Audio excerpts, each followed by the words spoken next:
ये लड़ाई केदारनाथ वर्सेस धामी है। ये लड़ाई केदारनाथ विधानसभा क्षेत्र के मतदाताओं की, निवासियों की धामी से है, क्योंकि नुकसान धामी जी ने किया है। हमारी प्रतिष्ठा, आज धामी जी को बोलना बहुत आसान है। ये लोग भाग्य से किसी दूसरे की करतूतों पर आज इनको मौका मिला है और ये कोई मंत्री बन गए, कोई मुख्यमंत्री बन गए, लेकिन ये उन लोगों का मुकाबला नहीं कर सकते जो लोग संघर्ष से ऊपर आए हैं। इनका मुकाबला नहीं कर सकते, और अगर कर सकते हैं तो एक मंच पर आए, बहस करें हमसे। मेरी बात सुनिए, गमलों में उगे हुए पौधे, जंगल में उगे हुए बांज के पेड़ से मुकाबला नहीं कर सकते। बहुत से लोग ये कहते हैं कि गोदयाल जी, बहुत से लोगों ने कहा मुझे अभी केदारनाथ विधानसभा में कि गोदयाल जी हम लोकसभा में आपको नहीं समझ पाए। ये बहुत से लोगों ने कहा मुझे, अगर आज की बात होती तो हम आपको वोट देते। बीजेपी के बहुत से लोग कहते हैं। मेरा उन सबसे निवेदन है, इस समय मनोज रावत जी को वोट दे दीजिएगा और मैं समझूंगा कि आपने मुझे ही वोट दिया।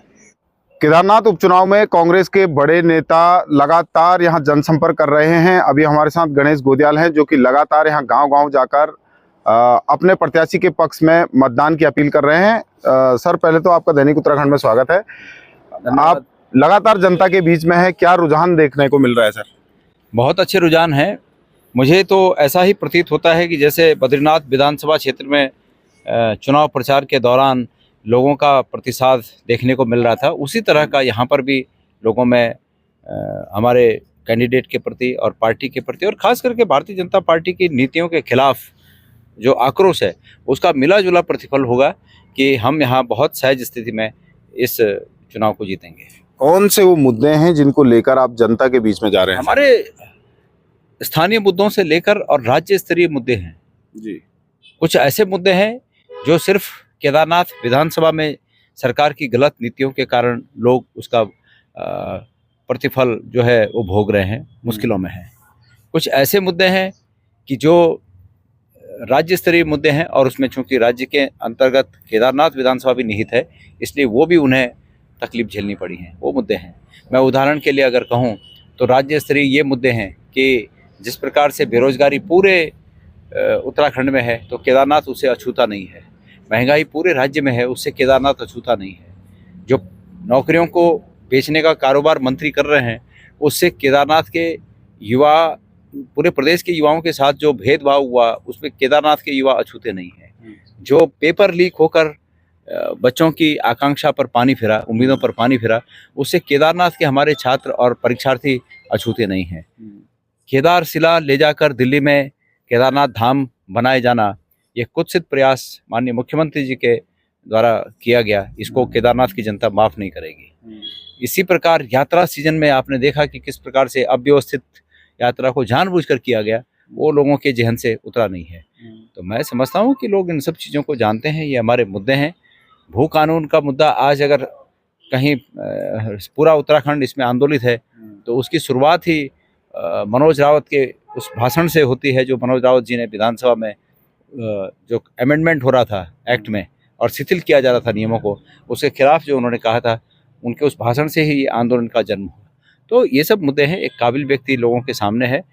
दूसरी तरफ भारतीय जनता पार्टी की जो प्रत्याशी हैं, उनका केदारनाथ के मुद्दों पर, राज्य के मुद्दों पर, विभिन्न पदों पर रहते हुए भी और प्रभावशाली पदों पर रहते हुए भी सरकार, जो जिस पार्टी की सरकार है, उस पार्टी के बहुत महत्वपूर्ण पदों पर रहते हुए भी उन्होंने कभी न तो क्षेत्र की आवाज़ उठाई, न किसी हमारे क्षेत्र का कोई व्यक्ति अगर प्रताड़ित हुआ तो उसकी आवाज़ उठाई। तो ये दो बातें हैं, और ये तमाम मुद्दों को देखकर मैं समझता हूं कि तटस्थ भाव से जो व्यक्ति वोट देगा, निश्चित रूप में वो मनोज रावत कांग्रेस कैंडिडेट जो हैं उनको वोट देगा। अच्छा सर, पहले बार ऐसा देखा जा रहा है कि जो दिवंगत विधायक है, उनके परिजनों को टिकट न देकर दूसरे उम्मीदवार को टिकट दिया गया, और अब वो एक मंच पर है बीजेपी के। तो क्या लग रहा है, इससे भी कुछ फर्क पड़ेगा सर?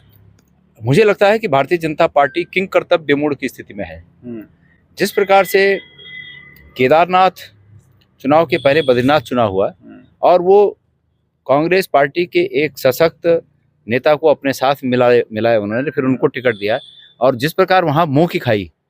तो ऐसा होता है ना कि जब कोई बाड़े से बाहर निकलने की कोशिश करता है और नजरें स्पष्ट न हो, तो जल्दी से इस दीवार पे टकराया और फिर उसके विपरीत दिया तो दूसरी दीवार पे टकराया। तो वही स्थिति में भारतीय जनता पार्टी है। बद्रीनाथ में उन्होंने इस तरह का प्रयास किया। अब केदारनाथ में वो इस बात से डर महसूस कर रहे हैं कि शैला रानी जी की जो पृष्ठभूमि थी वो कांग्रेस की पृष्ठभूमि थी, तो उनकी बेटी को टिकट देने का मतलब ये है कि कहीं फिर मुंह की ना खाएं। तो उन्होंने शैला रानी जी के बेटी पर विश्वास नहीं किया और इस अविश्वास के चलते वो फिर मुंह की खाएंगे। भाई शैला जी ने जिस समर्पण के भाव से भारतीय जनता पार्टी में स्वयं को शामिल किया और उसके बाद जीत भी दर्ज की और उसके बाद उनके परिजनों पर, उनके दिवंगत होने के बाद उनके परिजनों पर अविश्वास करना, ये तो निश्चित रूप में भारतीय जनता पार्टी को महंगा पड़ेगा। यानी कि फायदा मिलेगा कांग्रेस को उनको टिकट मिलेगा। देखिए, हम ये नहीं कहना चाहते कि हम ये कहने के हकदार भी नहीं हम कि उनको टिकट देने की वजह से कांग्रेस को फायदा होगा, ऐसा हम नहीं कहना चाहते। लेकिन उनके साथ निश्चित रूप में अन्याय हुआ। भारतीय जनता पार्टी की परिपाटी रही है कि जो मृतक, अगर दिवंगत कोई विधायक हो जाता है तो दिवंगत विधायक के परिजनों को टिकट दिया। ये सरेआम आज तक का उनका रिकॉर्ड आप देख लीजिए। प्रकाश पंत को देख लीजिए, जो बागेश्वर में क्या उनका नाम चंदन जी थे, उनका परिवार देख लीजिए, यहाँ थराली का देख लीजिए, तो सब जगह यही उनका रिकॉर्ड रहा। ये एक सिर्फ एक्सेप्शन केदारनाथ विधानसभा में शैला जी हुई और शैला जी के केस में उन्होंने उनकी बेटी पर विश्वास नहीं किया। ये हमारा कहना है, हम यहीं तक सीमित हैं। फायदा नुकसान ये जनता के हाथ में है कि वो किसको फायदा देती है, किसको नुकसान करती है। कल मुख्यमंत्री पुष्कर सिंह धामी जब यहाँ आए थे, अनुसूचित जाति के सम्मेलन में वो पहुंचे थे, उन्होंने कहा कि भाई कांग्रेस भ्रमित कर रही है जनता को। एक तरफ तो ये कह रहे हैं कि हमने केदारनाथ को लेकर जनता को भ्रमित कर, दूसरी तरफ आपने भी तो बद्रीनाथ धाम मैं तो अभी मैंने कल सुना। मैं पहले तो उनका आभारी हूँ कि उन्होंने इस नाचीज का नाम लेकर, मेरा नाम लेकर इस पूरे इलाके में एक रोशनी पैदा कर दी, जगमगाहट पैदा कर दी। लोगों को ये लग गया कि भाई मुख्यमंत्री जिस व्यक्ति का नाम ले रहा है, तो लोग मुझे कल से दोबारा यूट्यूब पर और उस पर सर्च करने लगे हैं। अच्छी बात है, तो मैं धन्यवाद देना चाहूँगा माननीय मुख्यमंत्री जी का। लेकिन मैंने अभी थोड़ी देर पहले मैं ये मंदाकिनी और अलकनंदा के संगम पर गया और मैंने गंगा जल हाथ में लेके कहा कि मैं जो कहूँगा सत्य कहूँगा, गंगा को साक्षी मानकर सत्य कह रहा हूँ कि भाई मेरा तो कोई रोल नहीं है। मुख्यमंत्री जी प्रमाण लाएं। मुझे आमंत्रण किया गया था लेकिन मैं नहीं गया। मैंने कहा बिल्कुल मैं इस बात में विश्वास नहीं रखता कि बद्रीनाथ मंदिर कहीं भी बने। मैं नहीं गया। मुख्यमंत्री, वो भी उनका कहना है कि हरीश रावत गए, हरीश रावत जी भी नहीं गए शिलान्यास में। हरीश रावत जी बाद में किसी कार्यक्रम में, वहाँ जब वो बन गया था, मुख्य रूप से वो कम्युनिटी हॉल है, उस कम्युनिटी हॉल में किसी कार्यक्रम में गए थे, तो वो अलग बात है। दूसरा फर्क ये है दोनों में कि धामी जी ने जो प्रयास किया वो केदारनाथ धाम दिल्ली बनाने का प्रयास किया और वहाँ जो बना होगा वो बद्री मंदिर बना है। तो ये दोनों, और किसी अन्य ने बनाया, उसमें उस समय की सरकार का या बद्रीनाथ टेम्पल कमेटी का या गणेश गोदियाल के न तो पद के रूप में, न प्रतिष्ठा के रूप में, न संसाधन के रूप में, न सरकारी रूप में, न निजी रूप में कोई योगदान नहीं है। सरकार इसको साबित कर दे, ठीक है। तो मैंने गंगा जल हाथ में लेकर ये बात कही और मैंने कहा मुख्यमंत्री जी भी गंगा जल हाथ में लेकर ये बात कहें कि केदारनाथ धाम बनाने में वो वहाँ शामिल नहीं थे। केदारनाथ धाम के उसमें शिलान्यास के अवसर पर वो बद्रीनाथ कमेटी के द्वारा उन्होंने केदार शिला नहीं मंगवाई, ये बोले, वो गंगा जल हाथ में लेके बोले। तो ये दुनिया की सबसे बड़ी अदालत है ना। तो मैंने कहा मुख्यमंत्री जी झूठ बोलकर इस चुनाव को हथियाना चाहते हैं और ये उनकी परंपरा रही है अतीत से लेकर। भारतीय जनता पार्टी करती है ऐसा है कि एंड टाइम पे झूठ बोलो और झूठ बोलकर 2 ही दिन तो झूठ बोलना है, लोगों को 2 ही दिन के लिए तो ठगना है, बाद में तो इन्होंने राज करना है, इस मकसद से वो झूठ बोल रहे हैं। तो इन बातों को लेकर किस तरीके से आप जनता के बीच में आप जाएंगे, किस तरीके से? मैं आपसे कह रहा हूँ इसी तरह से मैं जनता के बीच जा रहा हूँ। मेरा जनता के बीच कोई अलग स्टाइल या अलग वक्तव्य नहीं है और आपके सामने कोई अलग नहीं है। जो आपके सामने इस कैमरे में है वही ये वक्तव्य जनता के सामने है। और निश्चित रूप में देखिए, सत्य के साथ कही हुई बातें सामने वालों पर, सुनने वालों पर मंत्रों के समान असर करती हैं। मैंने सत्य के साथ यही बातें बद्रीनाथ में कही और हम सत्य के साथ जो बातें मैं कह रहा हूँ उन्हीं बातों को सत्य के साथ केदारनाथ की जनता के सामने रखूंगा और मेरा मानना है कि यहाँ भी हमारी बातें मंत्रों के समान असर करेंगी। आपकी लड़ाई सर प्रत्याशी से है या सरकार से? क्योंकि पहली बार ऐसा भी देखा जा रहा है कि अब सीधा सरकार से ही ये चुनाव लड़ा जा रहा है। मेरी कोई लड़ाई नहीं, मैं वकील हूँ। मैं वकील हूँ जनता का, जनता को जनता की बातें बता रहा हूँ। और सरकार मेरे नज़र में इस पूरे अदालत में सरकार आरोपी है। सरकार को उन आरोपों जो हम लगा रहे हैं उन आरोपों का जवाब देना चाहिए। मैं जनता की ओर से वकील हूँ और फैसला जनता को करना है, फिर जनता फैसला करेगी। तो मेरी लड़ाई नहीं है। ये लड़ाई केदारनाथ वर्सेस धामी है। ये लड़ाई केदारनाथ विधानसभा क्षेत्र के मतदाताओं की, निवासियों की धामी से है। क्योंकि नुकसान धामी जी ने किया है। हमारी प्रतिष्ठा का नुकसान किया, हमारी आध्यात्मिक मान्यताओं का नुकसान किया, हमारी आध्यात्मिक संप्रदायों का नुकसान किया, हमारी आजीविका का नुकसान किया, हमारे भविष्य की संभावनाओं का नुकसान किया। तो जिस व्यक्ति ने नुकसान किया, हमारी लड़ाई इस विधानसभा क्षेत्र की लड़ाई उनसे है। कोई प्रत्याशियों की लड़ाई नहीं है, न गणेश गोदियाल की किसी से लड़ाई है, न हमारी किसी से निजी मतभेद है, ऐसा कुछ भी नहीं है। लेकिन ये लड़ाई, चूंकि हम जानते हैं कि इस सरकार के इन कृत्यों से केदारनाथ विधानसभा का और उत्तराखंड का नुकसान हो रहा है, इसलिए हम एक राजनीतिक दल में होते हुए इस बात से चुप नहीं बैठ सकते। चुनाव तो आज हो रहा है, मैं तो उस दिन चला गया था वहाँ, उस दिन मैंने विरोध कर दिया था केदारनाथ धाम का, जिस दिन ये भी हमें पता नहीं चला था कि शैला जी का देहांत हो गया।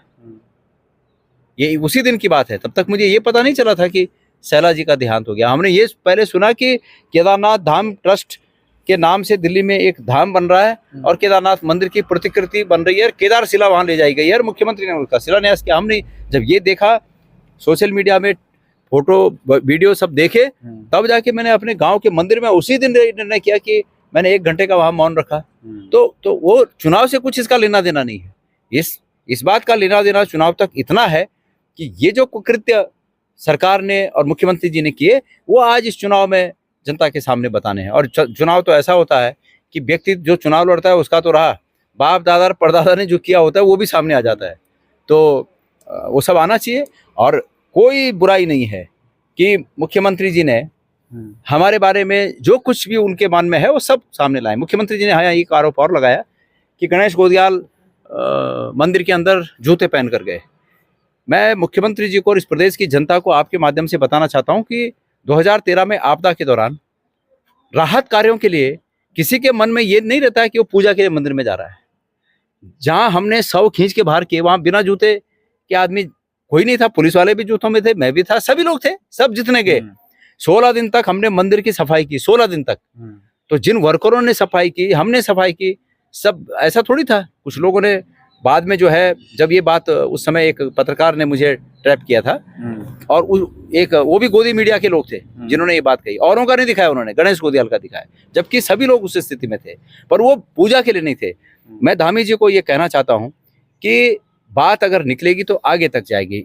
शुक्रिया है आपका कि आपने ये जूते की याद दिलाई और लोगों को ये याद आ गया कि पूजा करने के समय और मंदिर की परिक्रमा करने के समय जूता पहनकर कौन कर रहा था। ये धामी जी जहाँ मैं आज गया था अलकनंदा और मंदाकिनी के संगम पर, वहाँ आकर ये कहें कि उनके साथ जूता पहनकर पूजा कौन कर रहा था मंदिर के अंदर और परिक्रमा जूता पहनकर कौन कर रहा था। ये नहीं कह सकते धामी जी कि जिन्होंने जूते पहनकर पूजा की वो कपड़े के जूते थे, ये नहीं कह सकते। और गणेश गोदियाल के जूते कैनवास के थे। क्या होता है आजकल ये स्पोर्ट्स शूज किस बात के थे, कपड़ा ही तो होता है भी। तो गणेश गोदियाल के ये नहीं कहा जा सकता है, जूते जूते होते हैं, वो कपड़े के हों चाहे वो कैनवास के हों। तो उनका तर्क ये था पिछली बार जब इस बात पर बड़ी प्रतिक्रिया हुई थी कि जूते पहनकर एक बड़े, मैं नाम लेना उचित नहीं होगा, लेकिन बड़े लोगों ने जूते पहनकर वहाँ पूजा की और मंदिर की परिक्रमा की। वो उनका ही तर्क था कि वो कपड़े के थे। तो बात कपड़े की नहीं है, बात मेरे भी कपड़े की थे और मैं वो कर रहा था, क्या राहत के कार्यों में था। उस समय केदारनाथ में कोई रहने के लिए तैयार नहीं था, सबों के साथ रहते थे हम।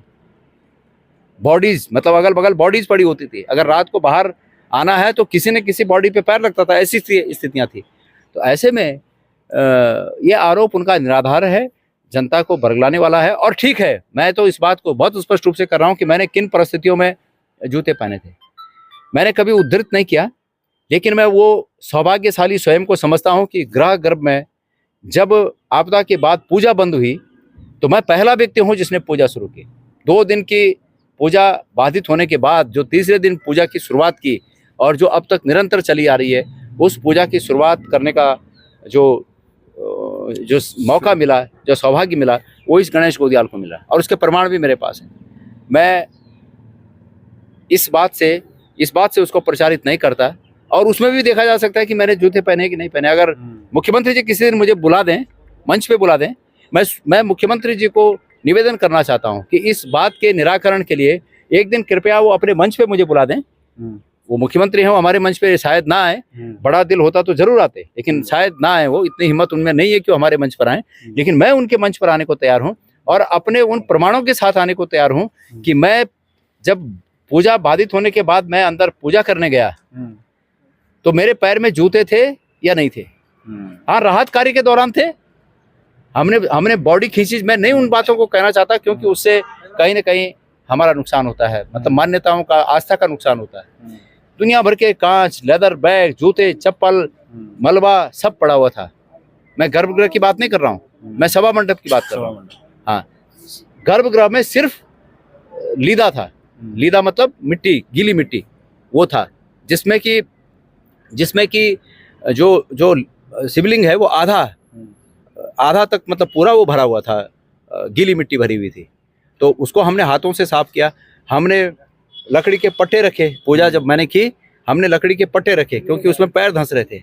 लकड़ी के पट्टे रखे, उस लकड़ी के पट्टे पे बैठे और तब जाके हमने पूजा की। और मेरे वहाँ से जब मैं निकला, 2-3 दिन जब तक मैंने की, और उसके बाद एक लड़का था नेगी, वहाँ का लोकल लड़का था, मैं उसको दायित्व सौंप के आया कि जब तक कि ये हम इसको ऑर्गेनाइज्ड वे में, जो मंदिर समिति के लोग वापस नहीं आए, क्योंकि सब लोग डर गए थे, जब तक वापस नहीं आ जाते तब तक इस पूजा का काम तुम करोगे। मैंने उसको काम दिया। तो आज धामी जी को बोलना बहुत आसान है। ये लोग भाग्य से किसी दूसरे की करतूतों पर आज इनको मौका मिला है और ये कोई मंत्री बन गए, कोई मुख्यमंत्री बन गए, लेकिन ये उन लोगों का मुकाबला नहीं कर सकते जो लोग संघर्ष से ऊपर आए हैं।